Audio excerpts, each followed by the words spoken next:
Assalamualaikum warahmatullahi wabarakatuh. Waalaikumsalam warahmatullahi wabarakatuh. Selamat sore. Salam Sore. sejahtera bagi kita semua. Salam. Om Swastiastu. Om Swastiastu. Alhamdulillah pada sore hari ini saya Fathul Hadi bersama Purut Juliat Moko di podcast PWI Jember sudah hadir kembali, dan pada hari ini kita telah kedatangan Kepala Kejaksaan Negeri Jember Pak Sutriawan dan Kepala Seksi Pidana Umum Pak Wira Guna. Baik, alhamdulillah pada sore hari ini banyak hal yang ingin kita diskusikan berkaitan dengan layanan hukum di Kejaksaan Negeri Jember yang selama ini masyarakat tidak banyak tahu, khususnya berkaitan dengan restorasi justice, di mana restorasi justice ini menjadi persoalan-persoalan yang sangat penting dan sangat bermanfaat bagi masyarakat, khususnya dalam berperkara di depan hukum. Nah, saya kira beberapa hal nanti yang akan kita diskusikan berkaitan dengan restorasi justice ini seperti apa, dan masyarakat juga seperti apa nanti ketika harus berhadapan dengan persoalan-persoalan hukum. Baik, untuk selanjutnya lebih dulu saya sapa Kepala Kejaksaan Negeri Jember Pak Sutriawan. Selamat sore Pak Sutri. Selamat sore Pak Ahul. Selamat sore Pak Wiraguna. Ya. Baik Pak Sucitrawan, Pak Kepala Kejaksaan Negeri Jember, mungkin bisa dijelaskan langsung saja pada persoalan restorasi justice, di mana restorasi justice ini kalau kemudian kita laksanakan dan masyarakat paham tentang persoalan ini, saya kira ini menjadi sesuatu solusi bagi masyarakat agar tidak menimbulkan efek hukum atau efek sosial di tengah-tengah masyarakat. Baik, untuk yang pertama mungkin Pak Kepala Kejaksaan Negeri Jember sekalian mengenalkan sekaligus bicara langsung pada persoalan restorasi justice ini. Silakan. Baik, terima kasih. Assalamualaikum warahmatullahi wabarakatuh. Salam sejahtera untuk kita semua. Namo Buddhaya, salam kebajikan, Om Swastiastu. Yang saya hormati Pak Paulo, Pak Woko, PWI Jember ya di dalam podcast di sini, dan jajaran seluruh yang ada di PWI Jember serta warga masyarakat Jember yang kami cintai dan yang kami hormati. Jadi saya memperkenalkan diri ya, karena saya juga baru bertugas di Jember ini baru 3 bulan, maka saya memperkenalkan diri. Nama saya Inyoman Sucitrawan. Saya bertugas di Jember ini semenjak Maret 2022 ini. Jadi sangat baru di sini. Tetapi di saat bertugas di sini kami sudah belajar dan membaca situasi dan kondisi yang ada di masyarakat Jember ini. Jadi sebelum kami bertugas selaku Kepala Kejaksaan Negeri Jember, kami memang sebelumnya bertugas di Kejaksaan Agung, yaitu di Perdata dan Tata Usaha Negara pada Jam Datun. Nah, di sana kami bertugas hampir 1 tahun 3 bulan. Tugas di sana barulah dipercaya untuk mengemban di Jember ini ya. Memang kita lihat di Jember ini ya, kita lama ya. Istilahnya saya lihat situasi dan kondisi yang cukup wilayahnya luas. Penduduknya cukup banyak ya. Heterogen. Terus ya istilahnya kita mempelajari watak-watak yang beraneka warna macam di sini ada. Bagi kami itulah kebahagiaan sebenarnya. Itu. Jadi kebahagiaan kami harus menemukan di sini di Jember ini suatu keadilan yang menurut masyarakat Jember adalah itu yang the best, yang terbaik. Nah, itu. Karena memang pimpinan kami Bapak Jaksa Agung memerintahkan untuk melakukan kinerja dan tugas, melakukan penuntutan atau mencari keadilan, pakailah hati nuranimu. Nah, itu yang diberikan amanat kepada kami, sehingga kami di Kejaksaan Negeri Jember harus memberikan pelayan yang terbaik, bisa ikut membantu masyarakat Jember untuk istilahnya terkait dengan hukum maupun terkait dengan keperdataan, baik pidana maupun keperdataan maupun tata usaha negara. Begitu juga tidak hanya sebatas masyarakat, pemerintah juga. Ya, mari BUMN, BUMD yang ada di Jember ini, kami siap untuk bersama-sama bersinergi untuk membangun Kabupaten Jember ini, sehingga Kabupaten Jember ini bisa menjadi ya dipandang lebih luar biasa di mata ya, apakah itu di tingkat provinsi, apakah di tingkat nasional ataupun di tingkat internasional. Mungkin itu yang kita bisa sampaikan. Tadi mungkin terkait dengan restoratif justice tadi ya, memang itu program unggulan kejaksaan pada saat ini, di mana kejaksaan mencari peluang solusi-solusi bagaimana sih mencari keadilan itu. Bagaimana dia kejaksaan tidak mesti dia langsung membuat restoratif, tidak, dia melakukan penelitian dulu, beberapa kali penelitian yang dia lakukan untuk mendapatkan ini yang terbaik sekarang. Barulah di 2020 baru diterapkan untuk restoratif justice itu dengan beberapa penelitian yang khusus, sehingga ada ditentukan restoratif justice itu ada ya beberapa syarat, tidak semua harus kita restoratif justice. Jadi restoratif justice itu adalah menyelesaikan perkara dengan melibatkan korban, tersangka, keluarga korban, keluarga tersangka, dan pihak lain untuk memulihkan kembali keadaan semula.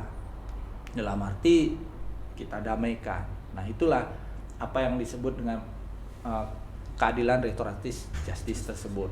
Dengan keadilan restoratif tersebut kita juga mempunyai beberapa syarat-syarat. Ya tentu aja tidak semua harus kita restoratif justice, Pak. Kita juga dalam hal ini yang pertama, tetap kunci yang pertama itu ya dimaafkan oleh korban. Itu yang pertama. Ya kalau korban nggak memaafkan ya nggak mungkin. Nah itu. Tetapi di saat korban tidak memaafkan, di saat tahap 2 nih diserahkan oleh kepolisian kepada kejaksaan tahap 2 tersangka dan barang bukti. Saya yakin jaksa-jaksa kami sudah diajarkan bagaimana caranya menggali sebanyak mungkin, menggunakan ilmu mediasinya, menggunakan ilmu intelijennya, bagaimana caranya membuka supaya apa bisa dilakukan perdamaian. Itu. Jadi perdamaian itu tidak hanya semata di tingkat restoratif justice, bisa juga kita damaikan walaupun dia itu residivis, kan nggak bisa proses restoratif justice nih. Nah, saya sebutkan syaratnya aja dulu ya. Syarat restoratif justice itu pertama kan korban memaafkan. Kedua, tidak pernah melakukan tindak pidana atau residivis. Tidak residivis. Ketiga itu kerugiannya tidak lebih dari 2.500.000. Keempat, ancamannya tidak lebih dari 5 tahun. Terus kelima, ya kita lihat digali di masyarakat tersebut kelakuannya apakah baik di masyarakat, bisa diterima oleh masyarakat. Nah, itu syarat yang memang harus dipenuhi di dalam restoratif justice tersebut.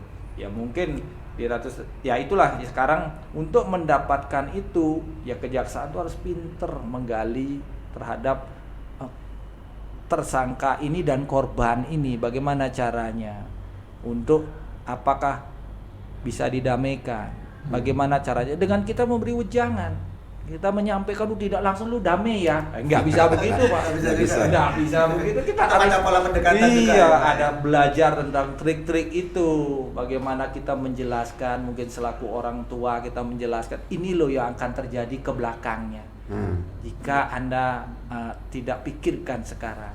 Nah setelah kita menyampaikan, biarkan dia berpikir. Kalau bila perlu teknik kita tinggal, biarkan dia ditenangkan diri Anda. Ya, pikirkan. Nah, di saat dia menjelaskan, baik, nah baru kita akan menjelaskan. Tidak ada yang tidak bisa diselesaikan dengan kepala dingin. Nah, baru kita akan mulai, kita tenang, sudah yakin korban memaafkan, yakin, kita jelaskan dulu posisi tersangka ini apa, makanya kita harus, yaitulah ilmu intelijennya, jaksa-jaksa semua sudah miliki. Jadi kita tahu ini dia melakukan pencurian karena begini, ya harus kita jelaskan. Ini dia punya istri begini, ya kita jelaskan sehingga korban itu oh dia mencuri hanya untuk kebutuhan perutnya saja, kan bisa. Bisa saja. Nah, baru dia akan berpikir, oh iya dia mencuri hanya untuk kebutuhan perutnya. Harusnya di sini mungkin negara yang harus bersalah di sini karena masyarakat sampai tidak bisa makan. Gitu ya. Iya, kebutuhan ekonomi. Nah, dengan begitu kita coba, nah berhasil hal tersebut. Nah, itulah kebanggaan kita di yang disebut Jaksa Agung itu hati nurani. Kita bisa menyampaikan hati nurani kita kepada baik tersangka maupun korban, terutama korbannya. Nah, setelah fase itu ya perkara pasti oleh penyidik, oleh jaksa penuntut kami sudah dilihat bahwa ini ancamannya di bawah 5 tahun, tidak lebih dari 5 tahun, kerugiannya hanya 2.500.000. Kedua, tim kami akan mencoba, nah ini sudah damai, coba kita undang kepala desa, ya kan, kita undang keluarga korban, ya bukan hanya si korban aja, tetapi keluarga korban juga kita undang. RT RW juga termasuk Pak ya? Ya termasuk, yaitu kepala desa atau RT RW, salah satu ya silakan yang bisa hadir. Terus kedua, ya dari keluarga tersangka juga kita undang, gitu. Sehingga terjadilah di sana pertemuan. Ya kalau memang sudah yakin bahwa itu bisa berdamai, maka dibuatlah berita acara perdamaian. Nah dari berita perdamaian ya. Jadi itu belum kita berbicara restoratif justice, baru proses. Ya, baru proses. Nanti kami selaku sudah memenuhi syarat, baru kami akan mengajukan ke Kejaksaan Tinggi untuk minta di restoratif justice terhadap tersangka ini. Nah, jelas tersangka ini akan balik dulu dia, kalau dia ditahan dia balik dulu ke Polres. Kita ada ketentuan Pak. Ya seperti tadi, kita ada ketentuan tidak boleh lebih dari 14 hari. Oh gitu ya? Iya, ini gerakan cepat. Iya, kita ini gerakan cepat. Tidak boleh. Itu ini untuk pidana umum. Pidana umum ya, sementara pidana umum lah termasuk juga tadi mungkin ada apa tuh namanya di dalam keluarga, KDRT ya bisa juga. Itu kita gerakan cepat. Jadi kita ajukan biasanya dalam jangka waktu 3 hari sudah kita udah dapat untuk gelar. Siap. Nah dari gelar itu ya kadang-kadang kan begini, kadang-kadang juga gelar kita bisa Jumat dan itu pun pagi-pagi kita. Karena supaya tidak mengganggu pekerjaan yang lain. Jadi oleh pimpinan itu bijaknya itu kita sudah jam 7 itu sudah mulai kita. Ya, persidangannya ya. Ya, persidangan kita dengan kita gelar perkara. Nanti kalau sudah kita memaparkan dan kita juga munculkan profil dari tersangka ini seperti yang kita sebutkan, profilnya adalah ya memang yang kita lakukan ini adalah khusus untuk orang-orang yang tidak mampu gitu. Jadi orang-orang yang tidak mampu dalam hal ini. Sehingga kita profil, kita tunjukkan film bahwa ini loh rumahnya. Jadi itulah tidak harus kita terjun juga. Kita punya waktu sebelum gelar itu kita sudah dapat itu filmnya apanya kita sudah dapat. Nah setelah kita dapat kita paparkanlah ke beliau, ini loh filmnya, ini kasusnya, syarat-syaratnya sudah memenuhi, ini dia rumahnya, ini lingkungannya kiri kanan. Kita juga minta komentar kiri kanan bagaimana terhadap keseharian daripada tersangka ini. Nah setelah beliau setuju, nah baru nanti akan dari Kejaksaan Agung mengeluarkan surat kepada kami persetujuan di restoratif justice. Biasanya berapa lama itu Pak? Nggak nyampe 1 hari, besoknya sudah keluar kok. Oh gitu ya. Cuma kadang-kadang kami itu ya sisanya di saat misalnya Jumat Sabtu dia keluar. Nah kami kan hari Senin kami eksekusi yang bersangkutan. Nah inilah gerakan cepat jaksa itu, karena ada waktu jaksa itu harus sudah menghubung walaupun Sabtu, tolong Senin sudah dibawa beliau. Gitu ya. Pak mohon izin ke Pak Kasih Bidum. Ya. Pak Bidum, Pak Wira ini untuk restoratif justice ini apa persoalan yang paling menonjol di masyarakat Jember ini Pak, yang sangat bisa didamaikan? Yang didamaikan, jadi sementara yang dari kita di Kejaksaan Negeri Jember sudah terlaksana 4 restoratif justice. Jadi ada yang 351 itu penganiayaan, terus ada pencurian. Ya. Jadi dari ratusan per bulan itu tadi ya? Iya, sementara jadinya yang bisa dapat dilakukan itu, tapi untuk kedepannya mungkin bisa akan berjalan ya sambil berjalan ya Bapak ya. Artinya tidak semudah itu, yang penting tetap kita lakukan upaya-upaya dari dari pihak dari bawah, itu dari dari desa, terus dari kepolisian tidak bisa juga dilaksanakan, baru dari kita dari tahap penyidikan dan pelimpahan tahap 2 namanya, itu pelimpahan tersangka dan barang bukti gitu. Pak Kasibidin mungkin bisa dijelaskan kasus seperti apa saja yang bisa kita upayakan menggunakan restorasi justice ini, mungkin bisa disampaikan. Iya, itu artinya yang tadi kalau memang ancaman tadi bersyarat disampaikan pimpinan, artinya persyaratnya harus ancaman tidak lebih dari 5 tahun. Jadi itu sementara ya KDRT bisa, terus pencurian, terus penganiayaan. Narkoba untuk anak-anak korban. Kalau narkoba artinya kan ada juga yang di bawah 5 tahun, itu dia lebih ke penyalahgunaan. Jadi direhab. Jadi direhab itu lebih diutamakan untuk dilakukan rehab. Jadi jangan semata-mata sedikit-sedikit langsung tahan, masuk penjara. Itu pun kadang-kadang kalau yang udah lagi sakit atau baru pecandu itu diutamakan tetap pemikirannya bukan penjara solusinya, rehab, yang artinya dia itu sakit, itu sakit, jadi rehab lah di korban juga itu juga gitu.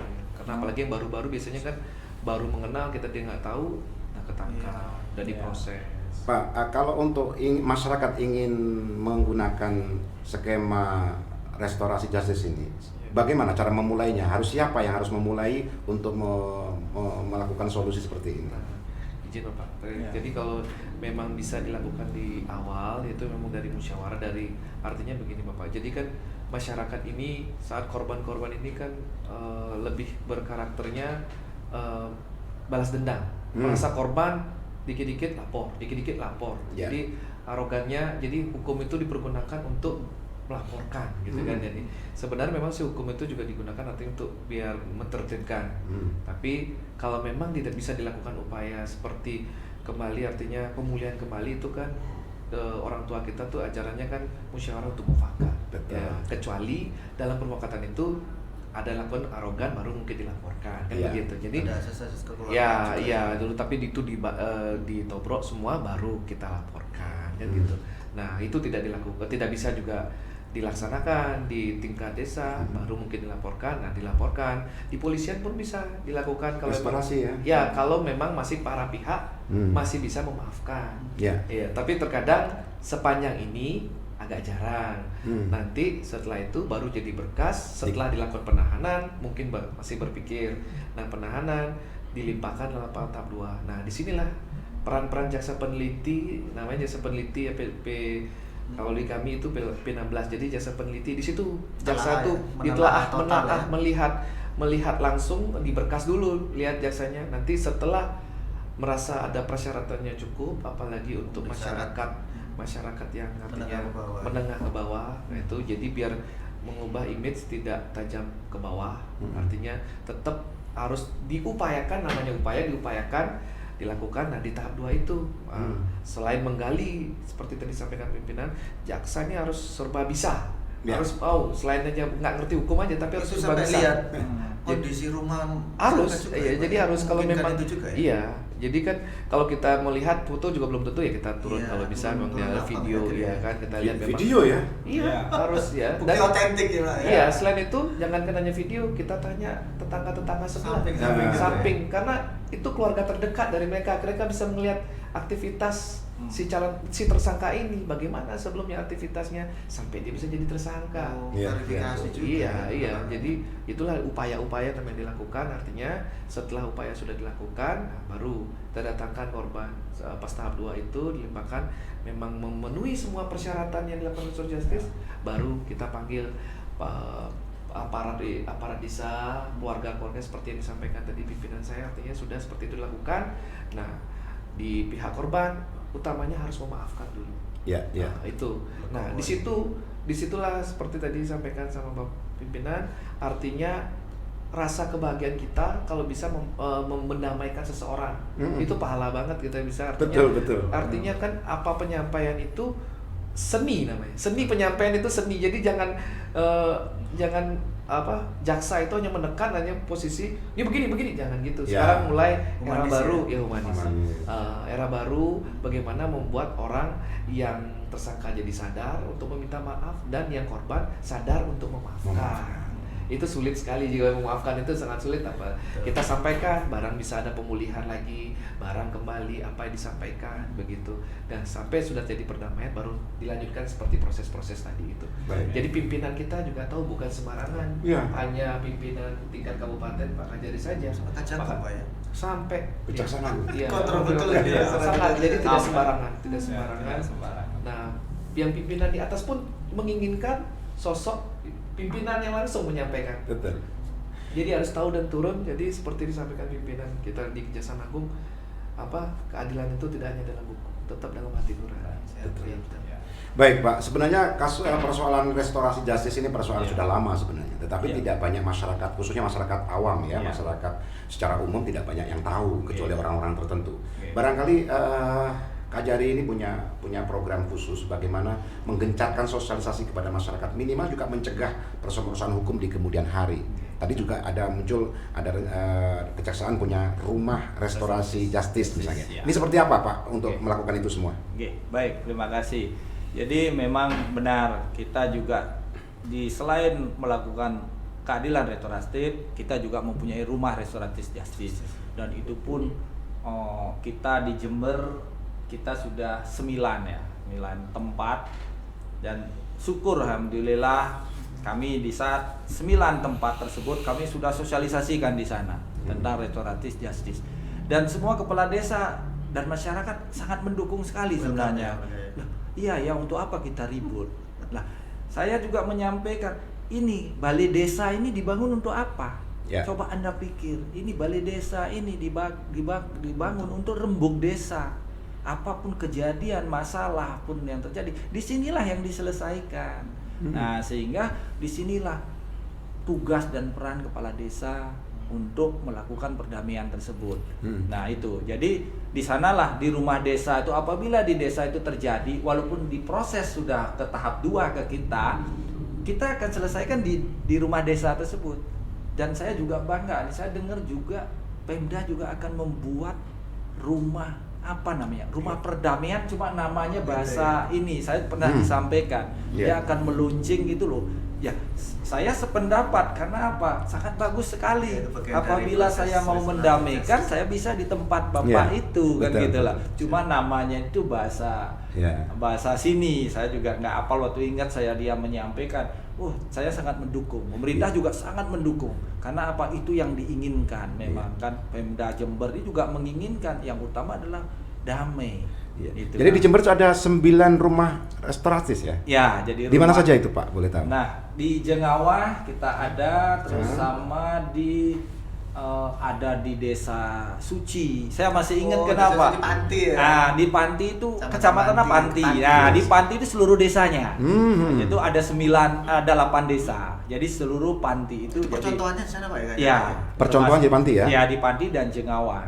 Jadi desa Karena Jengawah. ini kan juga menyangkut kondisivitas desa, kondisivitas ekonomi, kondisivitas Iya, masyarakat. benar ya. Sehingga di sana tuh benar-benar antusiasnya luar biasa. Jadi memang sangat disetujui terhadap hal tersebut. Karena apa? Kita mengembalikan ke yang dulu, yaitu apa? Mufakat, perdamaian yang ada di balai desa ini. Nah, inilah seperti saya. Berarti ini akan lebih baik kalau setiap desa ada rumah restoratif justice ya?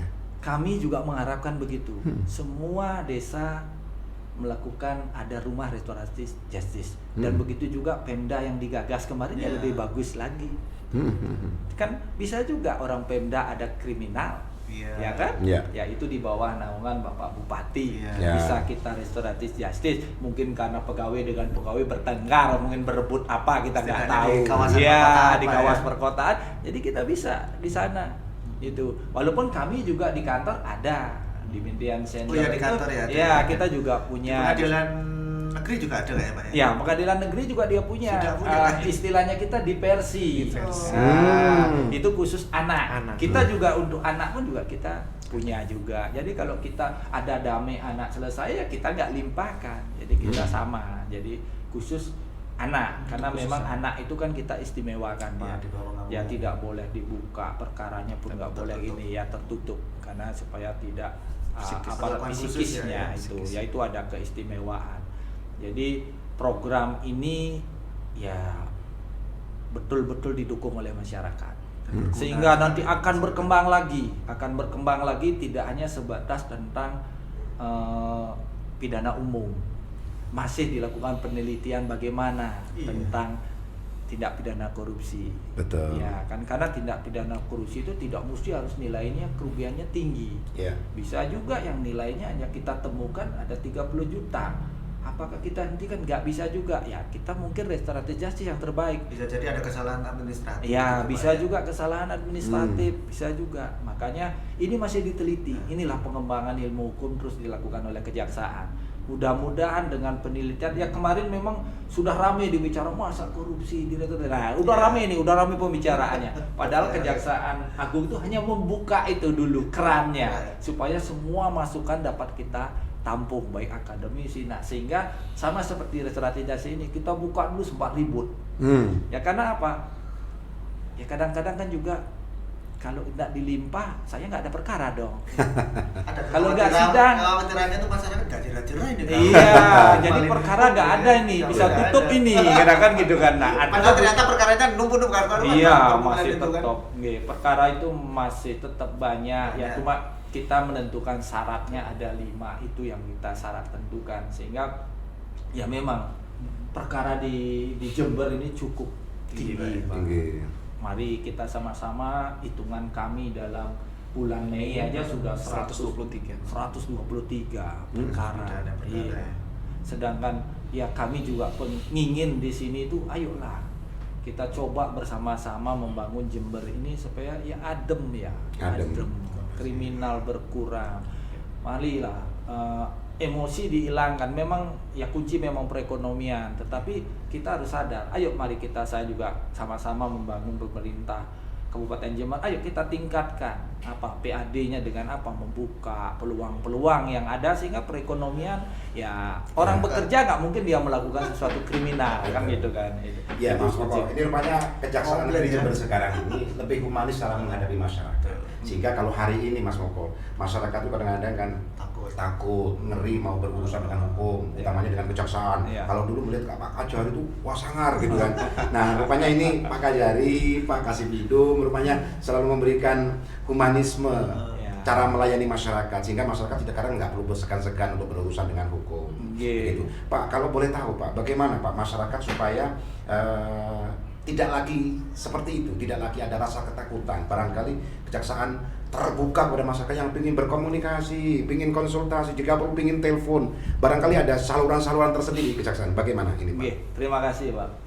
Jadi saya jujur selama ini ya kita open ya. Memang sekarang tuh zaman sudah open. Apapun kegiatan kami kalau mau dilihat tinggal di web, dibuka di sana sudah ada. Tinggal dibuka apa. Iya, jadi apapun yang kami lakukan.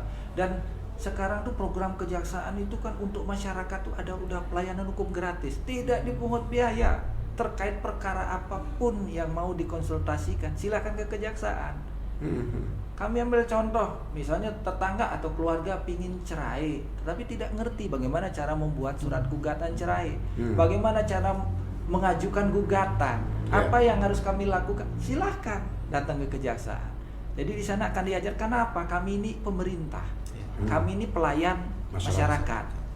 Jadi tidak perlu ditakuti. Kantor yang kami tempati milik masyarakat Jember, bukan milik kami. Kami ini hanya pegawai dan pelayan.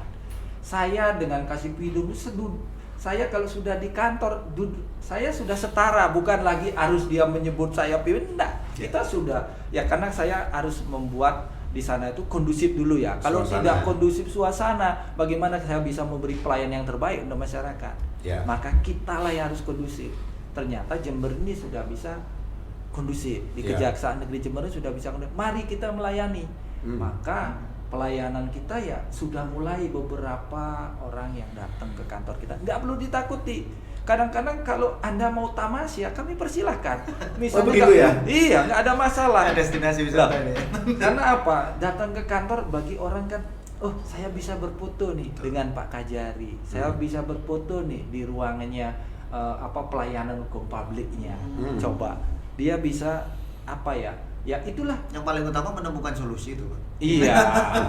Yang jelas dulu solusi. Pertama kedatang ke sana tuh saya yakin saya tadi juga menerima tamu, takut. Sekarang kan menyesal kan. Setelah Anda olor-olor datang ke saya, akhirnya sudah terjadi kan. Ya, betul. Yang rugi siapa? Barulah dia menyesal. Itulah Bu. Jangan disesali, jalan aja kemanapun. Saya yakin sekarang pemerintah itu sudah memberikan pelayanan. Karena memang pemerintah itu adalah melayani masyarakat. Harus wajib. Karena memang itulah. Dan kami pun dididik untuk itu. Makanya ada namanya PTSP, nah, pelayanan satu pintu, ada humasnya memberi pelayanan yang terbaik. Komplit ya, Pak. Iya, jadi kita itu di Kejaksaan sudah ada. Jadi ada ruang. Kalau maunya nyantai di kantin, ayo kita ngobrolnya di kantin. Nggak perlu lagi yang suka-suka. Kalau ada seseorang, kadang-kadang saya juga dulu tuh jahil saya. Kadang-kadang saya jahil juga. Karena apa? Ada orang jualan kue itu. Dia pingin masuk ke ruang Kajari. Saya ajak masuk ke ruang Kajari. Setelah masuk ke ruang Kajari, kamu mau foto silakan, nggak apa-apa. Ini juga kamu punya kok, kamu jualan kue keliling, saya bilang gitu. Nah, terus saya kadang-kadang jahil dulu, bungkusin saya kue itu. Kamu kasih Pak Bupati. Nah, gitu ya. Gitu. Bilang Kajari harus nyampe. Dikirim. Supaya apa? Dia bisa masuk ke Pak Bupati bahwa ini loh kantornya Pak Bupati. Iya, betul. Itu betul. kebahagiaan yang luar biasa. Itu ya humanis. Pernah begitu Pak ya? Pernah saya lakukan Dan diterima oleh Bupati ya? Dan diterima, saya pasti telepon dia.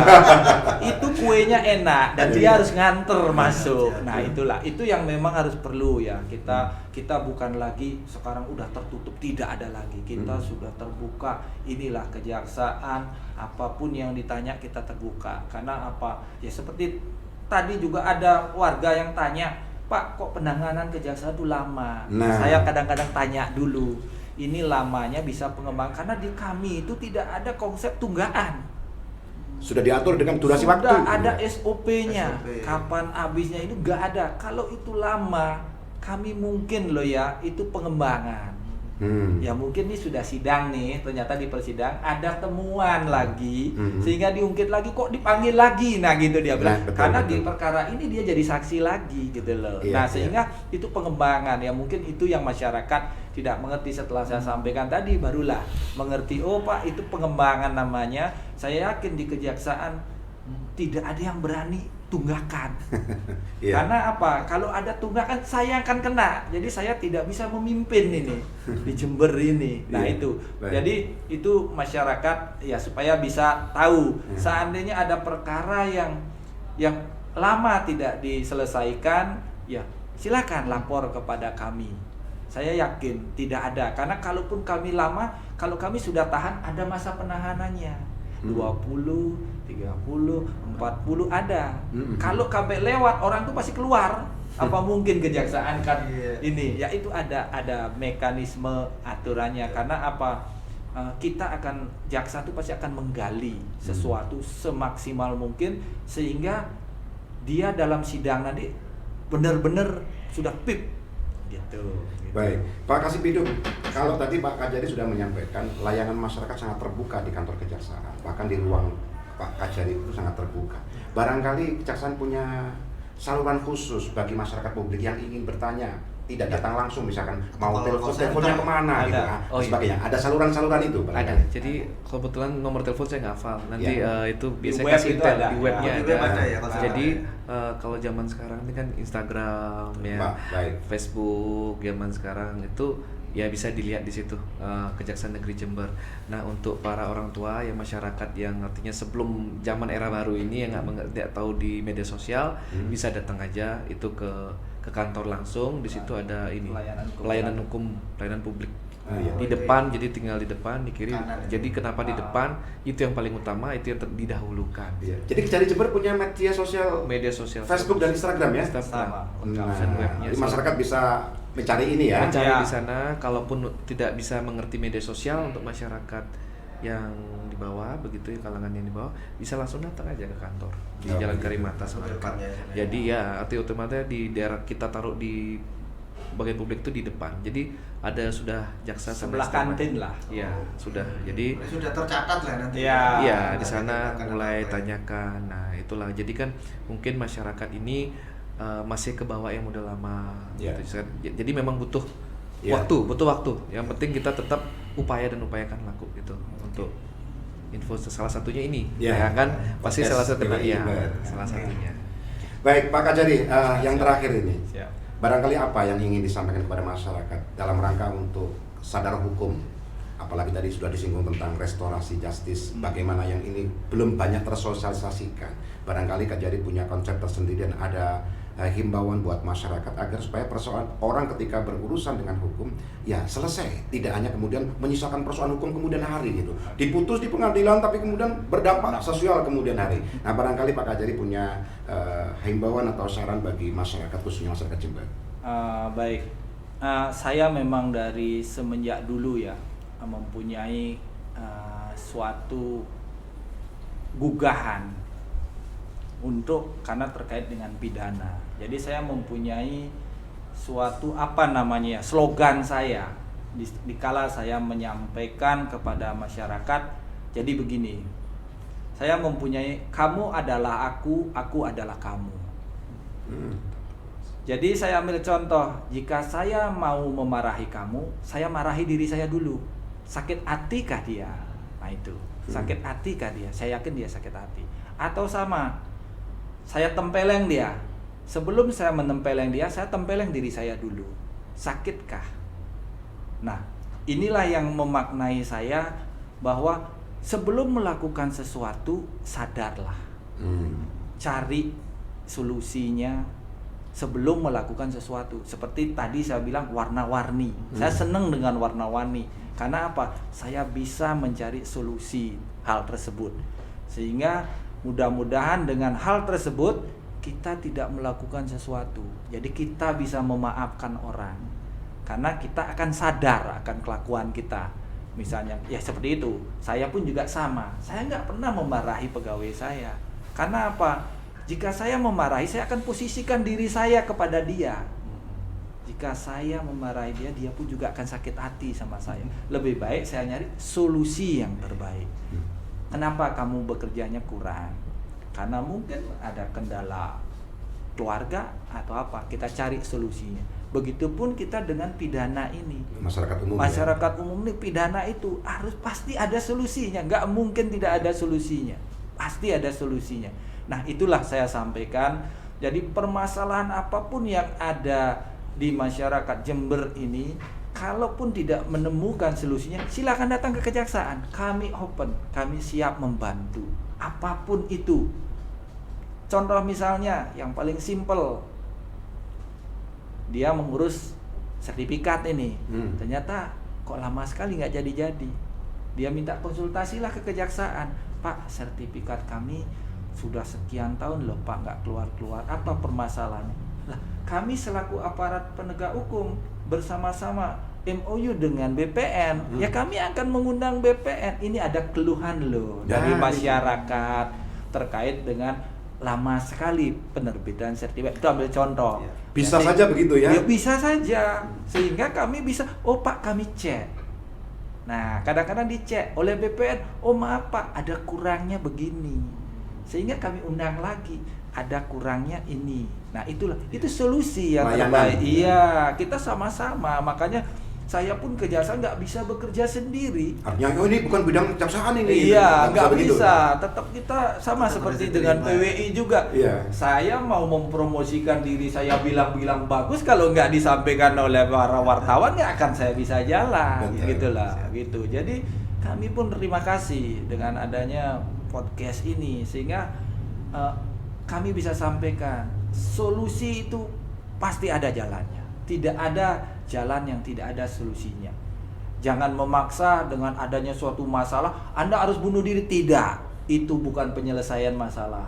Kalau memang Anda kesulitan, silakan datang. Karena kami di kejaksaan itu, ya kami sudah diajarkan hal tersebut. Selama jadi, kita punya hati nurani. Iya, seperti Pak Jaksa Agung bilang, pakai hati nuranimu, ya kan? Tidak mesti, jangankan tersangka pun tidak boleh kami marahin sekarang. Seperti tadi bilang bagaimana menyadarkan orang yang bersalah menjadi tidak boleh yang terbaik. intimidatif, Pak, Iya, ya. itu sekarang Pak. Jadi humanis kita sekarang. Mungkin itu Pak yang kita Iya. bisa sampaikan. Baik, Pak Kasih Bidun, mungkin ada yang ingin disampaikan Ya, terakhir. baik, terima kasih Bapak. Jadi dari kami sedikit saja melanjutkan dari Bapak sudah yang baik itu. Jadi untuk kedepannya masyarakat itu kalau memang mau menekan artinya tidak pidana, utama perut tidak boleh lapar dulu. Perlu boleh lapar dulu ya kan, harus Ya. ekonomi. Itu juga artinya solusi bersama, tidak bisa hanya satu instansi saja. Itu harus memang untuk kebersamaan. Nah, terus kedua artinya di dalam masyarakat itu tidak boleh ditimbulkan rasa benci dan balas dendam. Biasanya kita itu lebih sekarang di kalangan masyarakat lebih sedikit permasalahan dikit dendam, sedikit masalah dikit dendam. Sebenarnya kan kalau memang memaafkan itu memang susah, tapi kalau sudah memaafkan artinya otomatis yang melakukan kesalahan itu kan sadar. Butuh itu seperti tadi Bapak cuman aku adalah kau adalah aku. Jadi mulai kita memaafkan, jangan berharap untuk maksudnya mau ekspektasi lebih tinggi. Yang penting kita memulai dulu dari dalam diri kita gitu. Ya namanya memang tetap aja seperti warna-warni, walaupun kendala, walaupun ada kejahatan ada, kalau memang kita memaafkan bisa, tidak mesti harus dipenjarakan. Penjarakan memang nggak solusi. Bukan solusi. Bukan Ya? solusi. Jangan Bukan dikasih damai solusi. itu indah ya. Oh, Pak. iya, damai itu Tidak indah. solusi, tapi kecuali hal-hal yang lain yang memberatkan yang lain. Misalnya memang tidak bisa dimaafkan yang seperti pembunuhan, hal-hal itu memang itu di tingkat di luar batas wajar. Itu sebenarnya itu aja. Artinya kalau itu sudah bisa ditingkatkan rendah, otomatis semua sudah nyaman, tindakan kriminal kurang, otomatis tamu akan datang. Tamu akan datang berarti tuan rumah akan Pariwisata. tersenyum, berarti ekonomi akan berjalan. Ya. Semua itu berjalan itu jadi dinamis. Semua sudah tamu ramai datang, ekonomi jalan, otomatis masyarakat senang. Dan mulailah timbulkan masyarakat jangan berpikiran untuk miskin, berpikir untuk upaya-upaya. Jadi sudah memang bisa berupaya, jadi jangan pengemis mentalnya. Jadi otomatis tidak ada tindakan pidana. Itu aja sih. Baik, terima kasih Pak Kajari sudah hadir di PWI Jember Podcast. Terima Mas kasih. Wiraguna sudah hadir Terima kasih. di sini. Mudah-mudahan diskusi kita pada sore hari ini dan bernilai positif bagi masyarakat, Amin, khususnya amin. berkaitan dengan restorasi justice Ya. yang ini sebenarnya sudah lama tapi belum banyak diketahui oleh publik. Ya. Dan perlu saya sampaikan kepada masyarakat Jember khususnya bahwa di Kejaksaan Jember sangat welcome, terbuka kepada masyarakat yang ingin konsultasi secara hukum. Ya. Dan kalau ada berperkara hukum, baik itu pidana, khususnya pidana umum, ya bisa diselesaikan. Kalau memang memungkinkan, bisa selesaikan melalui restorasi justice atau perdamaian. Dan ini tentu kalau ingin masyarakat ingin mengetahui lebih detail, bisa datang langsung atau komunikasi langsung lewat saluran media sosial yang sudah ada. Kebetulan Kejaksaan Negeri Jember punya media sosial Instagram dan Facebook. Update Jadi lagi jadi masyarakat bisa melihat secara langsung. Ya. Dan katanya Pak Kajari tadi Mas Moko sudah sampaikan bahwa Kejaksaan Negeri Jember ini ya sudah dikemas sedemikian rupa seperti tempat wisata. Jadi masyarakat nggak perlu lagi takut. Destinasi ya. wisata baru. Destinasi wisata baru. Jadi bisa datang langsung, berkunjung langsung begitu. Siap. Kira-kira begitu Pak Kajari ya. Siap. Ya, terima kasih sekali lagi Pak Kajari, Pak Kasih Terima kasih, Bidun. sama-sama. Mudah-mudahan selalu diberikan kesehatan. Amin, ya Rabbal Tetap Alamin. bisa menjalankan tugas sebagaimana harapan dan masyarakat Kabupaten Jember. Oke. Saya Fathul Hadi bersama Mas Purut Juliat Moko di podcast Jember PWI. Kurang lebihnya demikian yang bisa saya sampaikan, kurang lebihnya mohon maaf. Wassalamualaikum warahmatullahi wabarakatuh. Waalaikumsalam warahmatullahi wabarakatuh. Ya,